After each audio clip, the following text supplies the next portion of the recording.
haracuwambaye uno munsi amashi menshi cyane ikimoto kigira gitigite ata sha ko kitaka ari turokini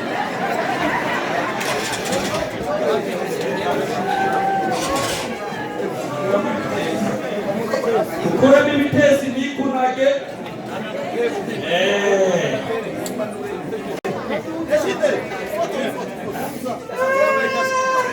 very nice. So namwe ariyo mucinjira kabanyegenyere muje gukora n'ingufu muzoronka imoto mbere y'uko 10 guhera mbere y'uko 10 gushika mutegereza ko nashize kuri iyi.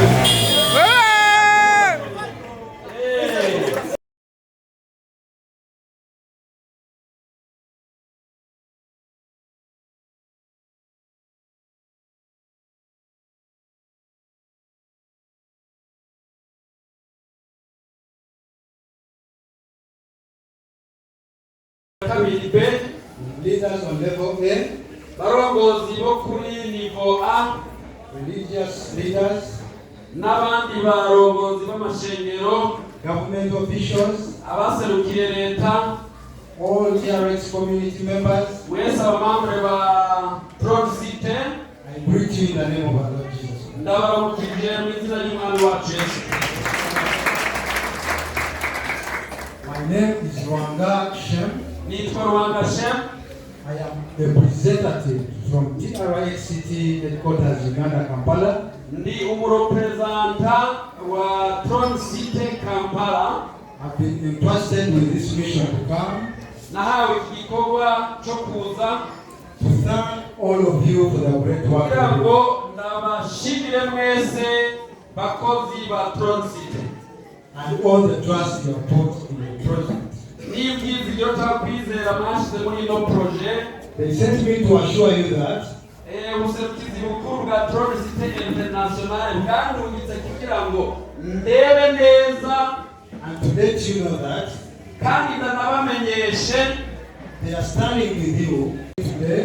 Ibyanzanye hano uno munsi is to hand over this gift to our leader, Mr. Bugingo, no gutanga ikontrake y'imoto kwa Bugingo, and to also let him know kandi kugira ngo ndakumenyeshe ko that this is not the only gift that you he just has come received. forward Mr. Bugingo with your wife. Yes, please. Kandi ndanamumenyeshe ko It is not the only gift you're getting. ntabwo ariyo mpano yonyine arose. This was just a bonus. Iyi byari byasezeranijwe. It was a bonus for someone who is Bonisi yari yavuzwe before October 1st. mbere y'uko ukwezi kw'icumi tariki ya mbere gushika. And I can assure you, you're going to see the car. Kandi ngira ndababwiza ukuri ko n'imodoka muzozibona. Whatever TRX City promises, Ibyo Proxite byose yavuze nk'amasezerano it will fulfill. izobishitsa. So thank you so much. God bless you. Murakoze cyane, Imana ibahezagire. I think it's our time. Nibaza ko ni umwanya wacu rero wo gushikiriza aka gashimwe k'imoto To hand over the key. kugira ngo ntange urufunguruzo rwayo. Nibaza ko baca bayatsa aramuhaye urufunguruzo rwo mwashi apewe.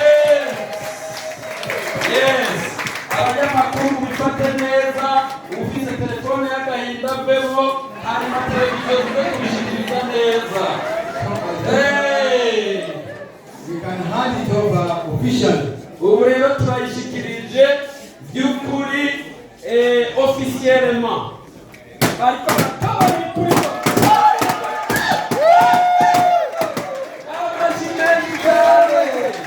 amajinani cyane agira yati moto bebe ntiguture zakita kabara zakita ibintu nabyo zakita bakamuze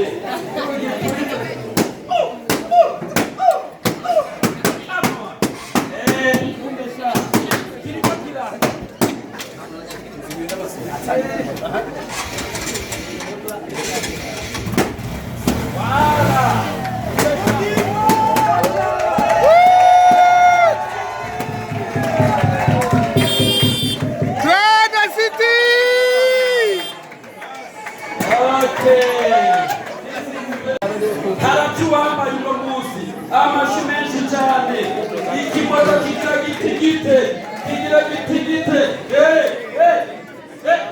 ata sha oh ko kitaka hari porotine